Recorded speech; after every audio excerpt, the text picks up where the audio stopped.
Hello friends, સ્વાગત છે તમારું માકા સ્વાદમાં. આજે હું તમારા માટે ક્રિસ્પી કોર્નની રેસીપી લઈને આવી છું. રેસીપી પસંદ પડે તો ચેનલને સબસ્ક્રાઈબ કરવાનું બિલકુલ ભૂલતા નહીં અને બાજુમાં રહેલા બેલ આઇકનને પણ જરૂરથી પ્રેસ કરજો, જેથી તમને મારા નવા વિડીયોની નોટિફિકેશન મળતી રહે. તો શરૂ કરીએ આજની મજેદાર રેસીપી. ક્રિસ્પી કોર્ન માટે સૌથી પહેલાં આપણે મકાઈના દાણાને બાફી લેવાના છે. તો મેં આ 1 વાટકી મકાઈના દાણા લીધા છે. તો એની સામે આપણે આવી જ 2 વાટકી પાણી લઈશું.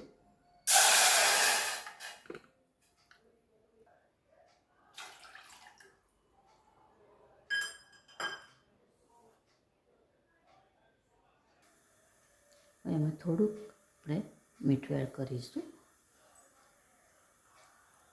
પાણીને થોડુંક ઉકળવા દઈશું. પાણી આવું ઉકળવા લાગે ત્યારે એની અંદર આપણે આ કોર્ન એડ કરી દેવાના. આને આપણે ફક્ત 5 જ મિનિટ માટે કૂક કરવાના છે, વધારે નથી કરવાના.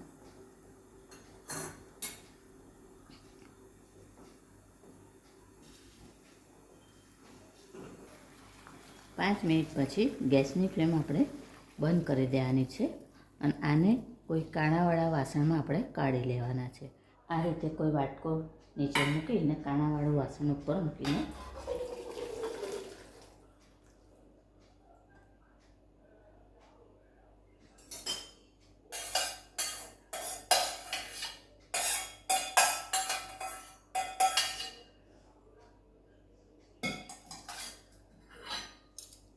બસ એને આપણે થોડા ઠંડા થવા દઈશું. હવે એ કોર્ન થોડા ઠંડા થયા પછી એને એમ એક વાસણમાં લઈ લીધા છે. એની અંદર આપણે 1 ટીસ્પૂન કોર્નફ્લોર અને 1 ટીસ્પૂન મેંદો એડ કરીશું.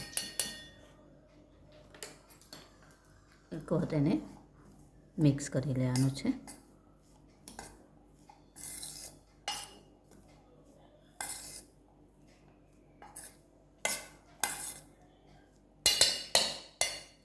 એમાં સ્વાદ પ્રમાણે થોડુંક મીઠું એડ કરીશું. આપણે બાફતી વખતે પણ અંદર મીઠું એડ કર્યું છે. ફરીથી આપણે પાછા એને 1 ટીસ્પૂન મેંદો અને 1 ટીસ્પૂન જેટલો કોર્નફ્લોર એડ કરીશું. દાણા બધા સરસ લોટથી કોટ થઈ જવા જોઈએ.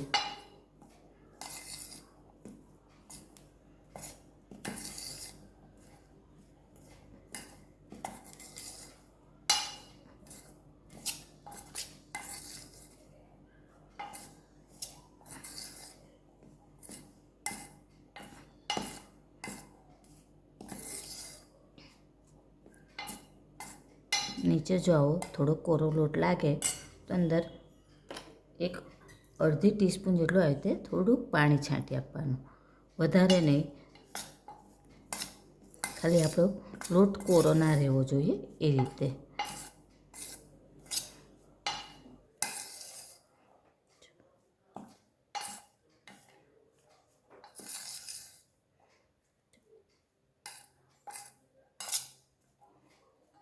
હજી પણ થોડુંક એવું લાગે છે કોરું, તો બીજા 3-4 ટીપા આપણે એટલે લગભગ 1/4 ટીસ્પૂન જેટલું જ આપણે આમાં પાણી એડ કરવાનું છે.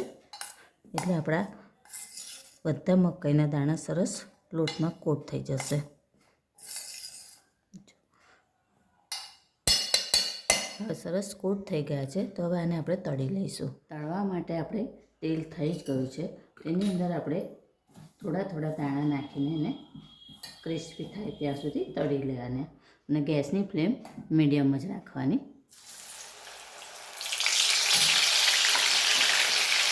હવે તો વચ્ચે થોડી આવી રીતે વીસ રાખવાની, જેથી દાણા અંદરથી ફૂટે નહીં.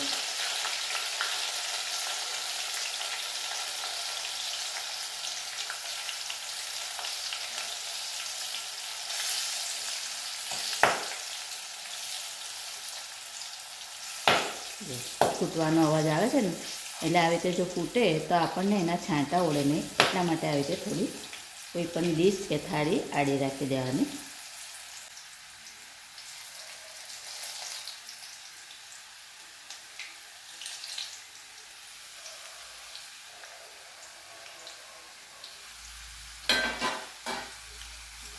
વચ્ચે એક વખત આપણે એને આવી રીતે દાણા થોડા છૂટા કરી આપવાના.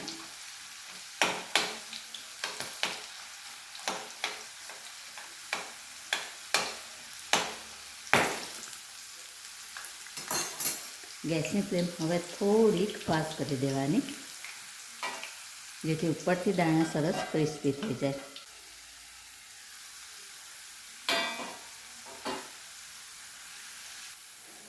સાતેક મિનિટમાં આપણા દાણા સરસ એકદમ આવા ગોલ્ડન બ્રાઉનના થાય એટલે એને આપણે કાઢી લઈશું.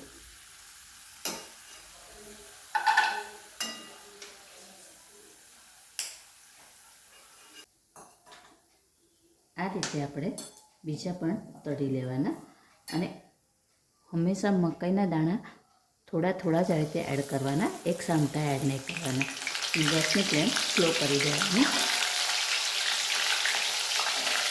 આપણા સરસ એકદમ ક્રિસ્પી તળાઈ ગયા છે. આવે છે ને અવાજ સરસ? બસ, તો હવે આને આપણે થોડા ઠંડા થવા દઈશું. કોર્ન આપણા સરસ ઠંડા થઈ ગયા છે. તો હવે એને આપણે ચટપટો ટેસ્ટ આપવા માટે મેં આવી રીતે એક નોનસ્ટિક ગેસ ચાલુ કરી મૂકી દીધી છે. એની અંદર આપણે 1 ટીસ્પૂન જેટલું સોલ્ટેડ બટર એડ કરીશું. બટર આપણું મેલ્ટ થઈ ગયું છે, તો એની અંદર 1 ટીસ્પૂન જેટલું લાલ મરચું એડ કરીશું અને 1/4 ટીસ્પૂન જેટલો ચાટ મસાલો. હવે આપણે આ મકાઈ અંદર એડ કરી દેવાના છે અને એને સરસ કોટ કરી દેવાના. ત્યાં સુધી આપણે એને ધીમા તાપે મિક્સ કરતા રહીશું.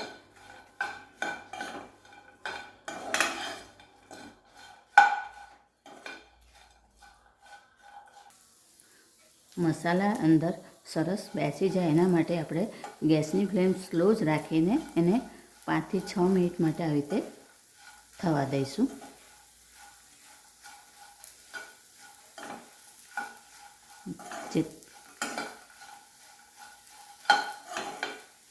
હવે આપણે ગેસની ફ્લેમ બંધ કરી દઈશું અને એને સર્વ કરી લઈશું. તો તૈયાર છે આપણા ચટપટા ક્રિસ્પી કોર્ન.